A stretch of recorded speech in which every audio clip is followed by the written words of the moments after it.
So again, for the quadratic formula, it's got to be in standard form. Standard form means your A, B, and your C are on the same side. Well, if you look at your example, it's in standard form. So check, that's done. Then you got to identify your A, your B, and your C. So from over here, my A is what? Thank you. What is my B? And what is my C? Once you identify those, you just need to substitute, meaning replace those values into the formula and simplify. That might be the biggest part right there. Let's just see how we do. So does that negative mean the opposite thing? It does. It means the opposite of yes. So the formula is x equals the opposite of b. So the opposite of b is going to be, there you go, a positive 5. And then the formula has a plus or minus. And then it's the square root of. Well, what is it the square root of? Let's talk about that. It's b squared. So that means you're going to have negative 5 in parentheses squared. Negative 5 in parentheses squared. Why does it have to be in parentheses? And here's the reason. Why does it have to be in parentheses? Yeah, but mainly because if you put it in your calculator without parentheses, it's going to give you an error message every time. So anytime you have a negative, it has to be in parentheses. From here, the formula says minus 4 times A times C. My A is 1, my C is negative 36. And all of this is over 2 times A. So all of this over 2 times A. My A again is 1. So I'm not going to look at this. Yes and no. When you say that, what you can put in the calculator is all of this without the radical sign to simplify it. The reason for that is when you put this entire thing in the calculator, if the number is irrational, then it's going to give you a decimal number. And we are not doing that. If you remember the video, we are not using decimal numbers. We're simplifying radicals every time. So do not do the radical sign simply because of that. So instead, in your calculator, just put negative 5 squared minus 4 times 1 times negative 36. And then tell me what you get.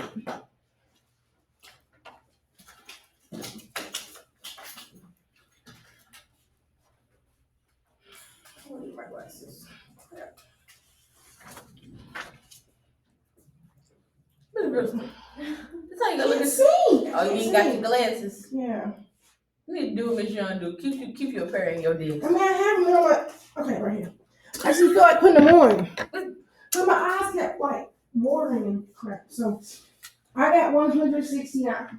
Me too. So this is what I'm going to write. I'm going to write x equals 5 plus or minus the square root of 169 over 2.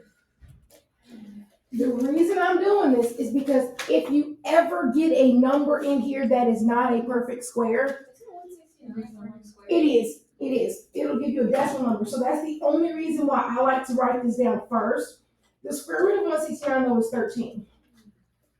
So what I'm going to end up simplifying this to is x equals 5 plus or minus 13 over 2. Am I done? No. Nope. The reason I'm not done is because I can continue to simplify this.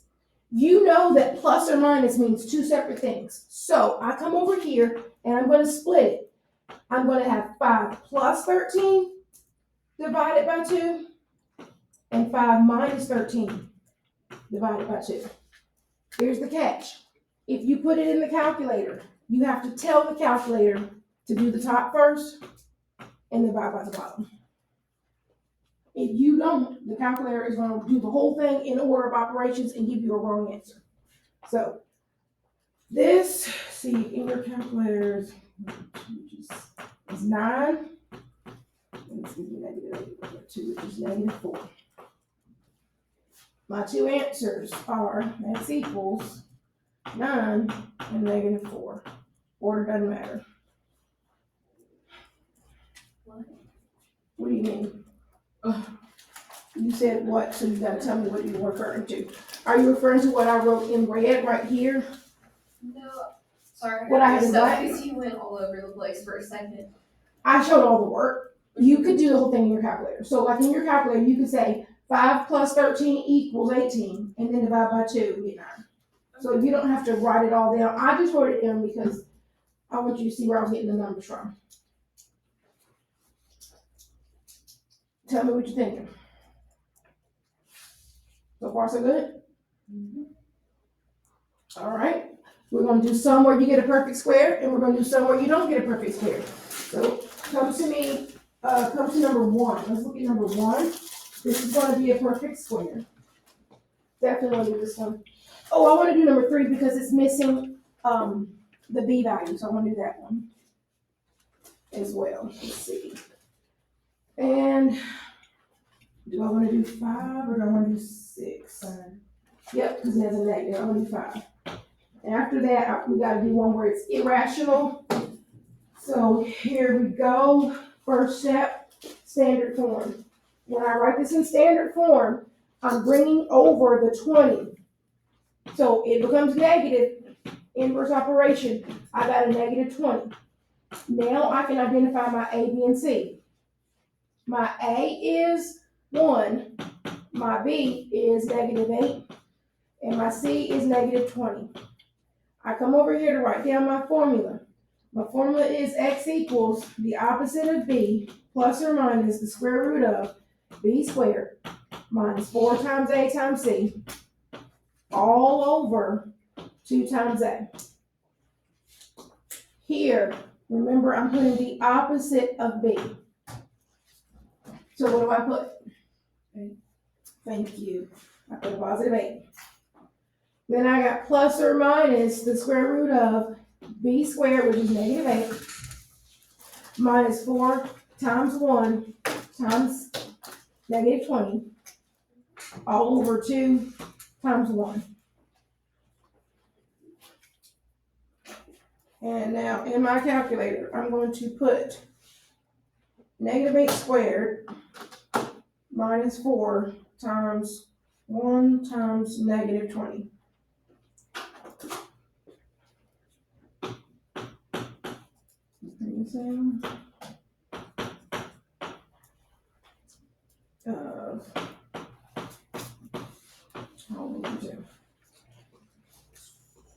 What does 144, the square root of 144 give me? Gives me 12. So this means when I split it, I have 2 different things. I have 8 plus 12 divided by 2. I have 8 minus 12 divided by 2. If you put the entire thing in the calculator, you have to tell the calculator to do the top first. So this one's going to be 20 divided by 2, which is 10. This one's going to be negative 4 divided by 2, which is negative 2. Final answer,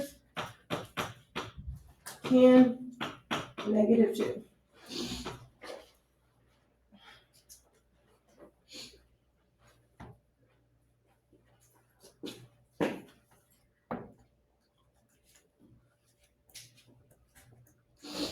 So we got number 3.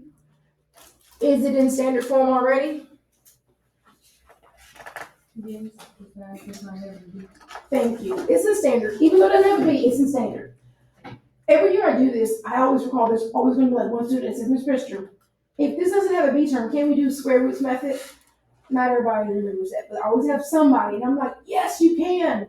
And I told them that would probably be a better way of doing it because if you remember the method, it's much quicker than quadratic. But since I'm trying to show you the steps for quadratic, I'm going to proceed with quadratic. My A is 3, my B is 0, and my C is negative 12. When I write down my formula, it's x equals the opposite of b plus or minus the square root of b squared minus 4 times a times c. All of this is divided by 2 times a.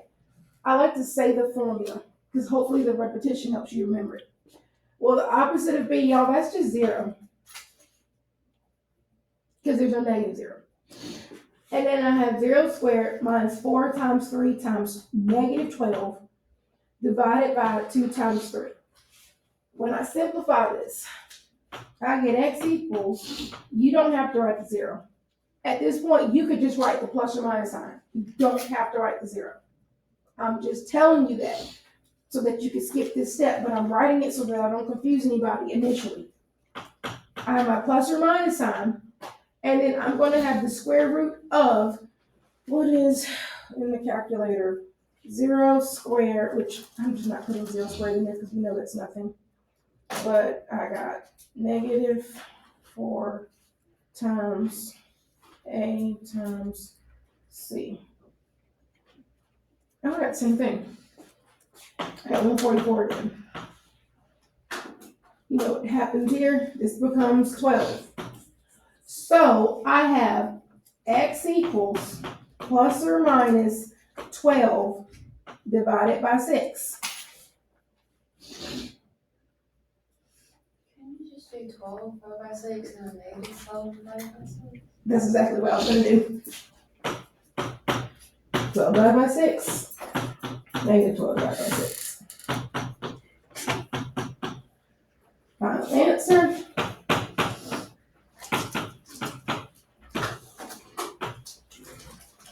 You could say plus or minus 2, or you could say negative 2, positive 2. It's the exact same thing.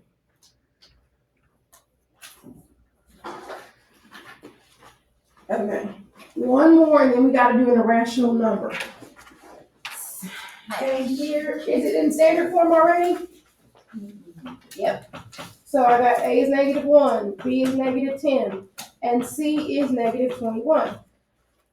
Formula, I'm going to write it down. As I write it down, I'm going to say the things that go there, but I'm not writing it because, I'm really particular. I like to do my parentheses.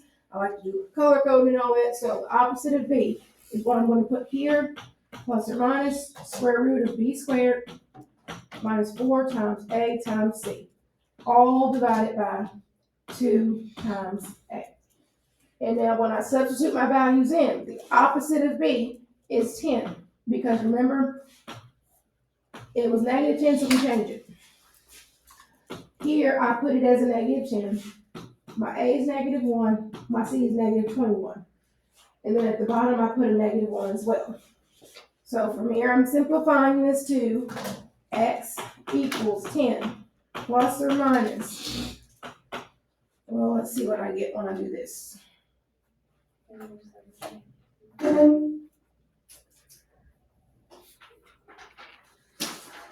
I think I did mine wrong because it's giving me something. Oh, I see what I did.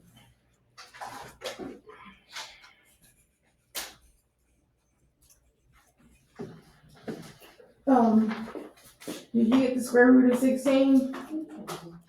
So then that means you got 4, right? I'm going to split it, and it's going to be 10 plus 4 divided by negative 2. 10 minus 4 divided by negative 2.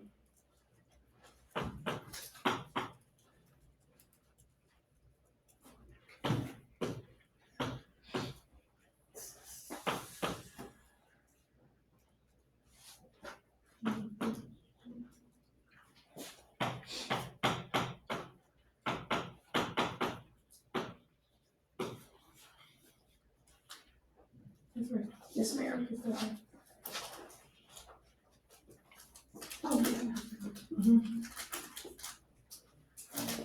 All right. I need a minute on this part, change my screen. All right, so let's do one where we have an irrational solution. This is where I'm telling you about don't put it all in the radical, because you're going to get something that's irrational. And we're simplifying these. Write all irrational solutions in simplest radical form. You know what that means when it says simplest radical form? It means if it could be simplified as a radical, do that. For example, since I wasn't here the other day, I'll remind you. If you have the square root of 12, you cannot stop there. Because 12 is divisible by the perfect square 4. So I'm gonna split this, and it's gonna be the square root of 4 times the square root of 3. This will become 2. This will stay in my radical. That's what I mean by simplest radical form. Do not give me a decimal number because I will mark off. Number 9. Is it in standard form? Yes. So now let's identify our A, B, and our C. A is 1. B is 4. C is 1. Come over here. Formula is X equals the opposite of B plus or minus the square root of, I got B squared minus 4 times A times C, all divided by 2 times A. I go back and put my numbers in place. Opposite of B gives me a negative 4. This is where my B goes. My A goes here. My C goes here. And my A also goes right here. All right, let's simplify. I bring down X equals negative 4. I bring down my plus or minus sign. And I bring down my radical sign over 2. So I'm going to put 4 squared minus 4 times 1 times 1, same thing. And I'm going to get, I did not mean to pick the number on the side, but you're going to get square root of 12.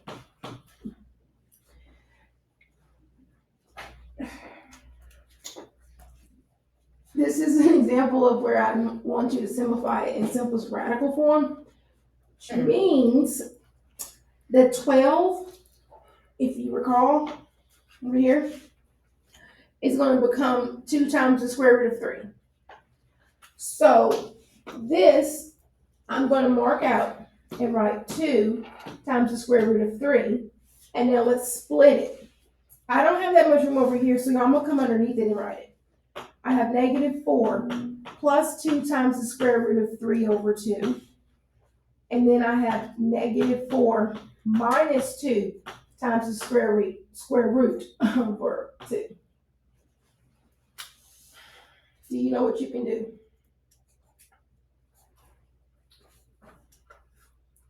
Yeah, I forgot about this step now.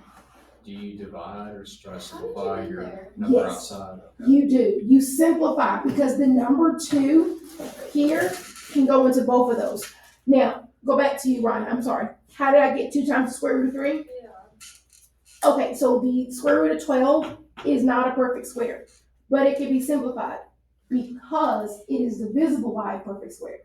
So what you do is you look at your list of perfect squares and you find the biggest perfect square that can go into 12. It's 4.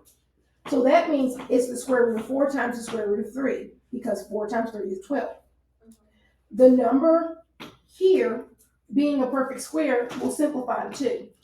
Since this is not a perfect square, it has to stay in the radical for 3. Okay. When I come over here, though, all of these can be divided by 2, which means I'm going to take 2 and divide it into this and get 2. Divide it into this and get 1. Same thing here. 2 and then 1. My answer becomes X equals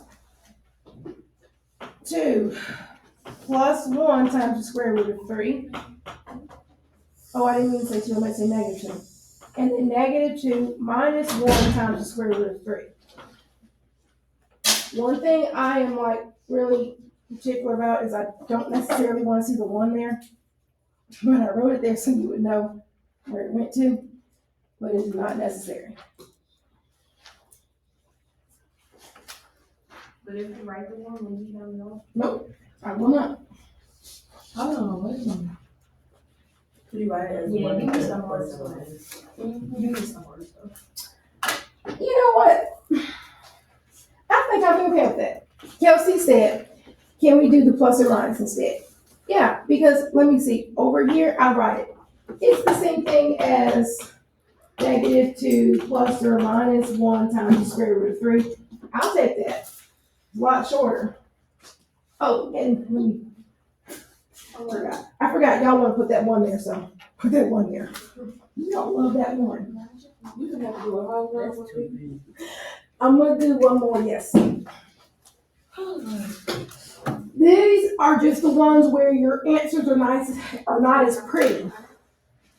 We did something like these on the completing the square sheet that some of you may or may not have done. So let's do 11. 11. Did we get this one last year? I don't know. Yes, they said their parents were, Oh, we didn't get them on last year? they're not doing papers no more, they're doing, just tell the parents to look on the parents. Standard form. Subtract the 20. 45. X squared plus 1x minus 11 equals 0. A equals 1, B equals 1, C equals negative 11. If you don't get where I am, I'm going to pause and let you go back and see what I did.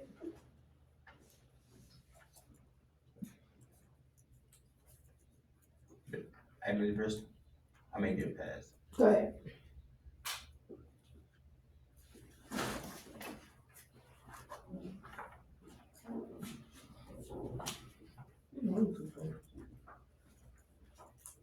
All I did in this step was put it in standard form. That's it. And so now when it's in standard form, you can identify your A, your B, your C. Now we apply the formula. X equals the opposite of B. Well, the opposite of B is negative 1. Plus or minus the square root of B squared. And that's going to be 1 squared. Minus 4 times A times C. All over 2 times A. Okay, stop right there.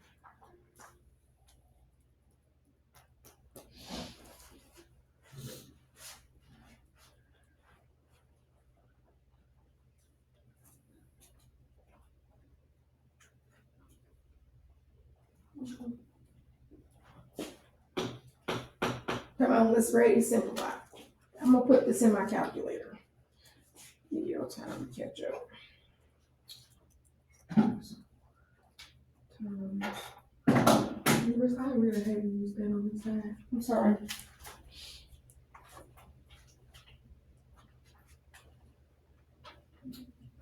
Let me know when you're ready for me to go to the next step. Is it right? I think so. Or either dust. Let's see, I got negative 1 plus or minus the square root of 45 all over 2. The square root of 45 can be simplified. So let me come over here and do that. We're going to take the square root of 45 and look at your perfect squares. What is the biggest perfect square that goes into 45? 9. Yes. So then I'm going to split it, and it's going to be 9 times 5. And when I say 9 times 5, I mean the square root of 9 times the square root of 5. What's It's wrong? not gonna be 5. You want to be 5 square root. Oh, I'm going to fix it. I wasn't done yet. So this becomes 3 times the square root of 5. I'm going to take 3 times the square root of 5, replace it here. 3 times the square root of 5. Now my final answer. Let's write it the way Kelsey said last time, because I actually like that. X equals negative 1 plus or minus 3 times the square root of 5 over 2. I like that a lot better. So you don't have to write it twice. And the only reason why we're doing it this way instead of splitting it again is because you can't simplify this square root of 5 that's attached to 3. The rules of radicals are really simple. The only way I could add this to this one is if this one had a square root of 5 too. That's the only way I could combine it. Since it doesn't, we have to stop right there. So that's your answer. Yep. So if you can simplify the numerator. You better keep going. Yes, thank you. So like on the front page, the ones that we did together, all of those radicals could be simplified. So you gotta keep going. When it can't be, you can leave it just like this. So the top one was that to simplify? Yep. And when she says simplify, I think she's also talking about what I did on this page right here. Because like on these right here, you don't stop with 8 plus or minus 12 over 2. Because you can keep going. If you can keep going, you gotta keep going. Don't stop with, like on number 5, don't stop with 10 plus or minus 4 divided by -2. You gotta keep going. Let me show you one more with number 13. Y'all, please look at number 13. I gotta first put it in standard form. You know what that means? Hopefully you know that means I'm gonna be adding the x squared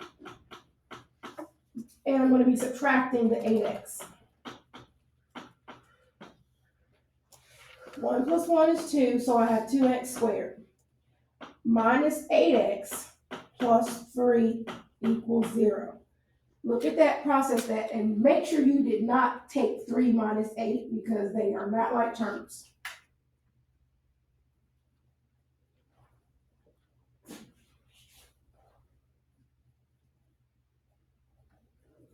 So from here, it's in standard form. My A is 2, my B is -3, and my C is, oh, I did not mean to say -3, I'm sorry. My B is -8. My C is +3. Now I'm going to substitute in my formula. The opposite of B is +8.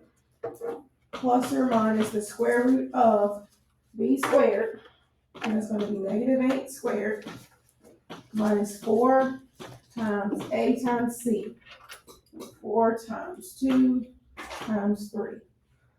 All of this is over 2 times A.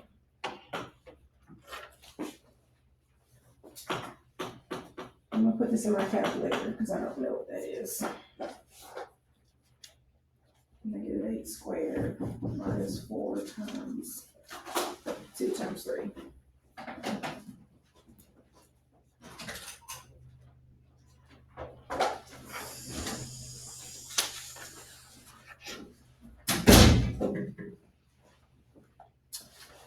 Did you get the square root of 40 over 4? Okay, so then I'm looking at the square root of 40, and I'm coming over to the side and simplifying that. What is the biggest perfect square that goes into 40? 4. So this becomes the square root of 4 times the square root of 10. And I simplify the square root of 4 because it's a perfect square, it's 2. Now I'm going to take the 2 times the square root of 10, okay? Replace this here with 2 times the square root of 10.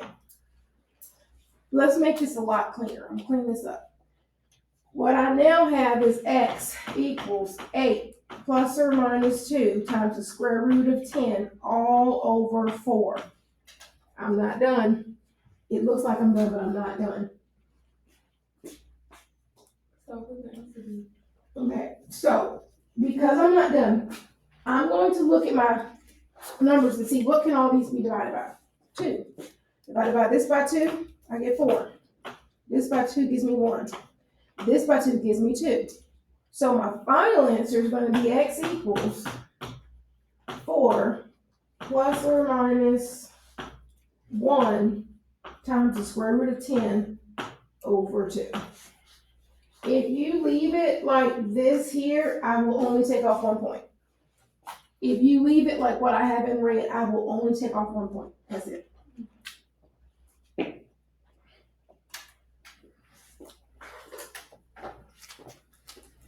Ms. Presser, when you're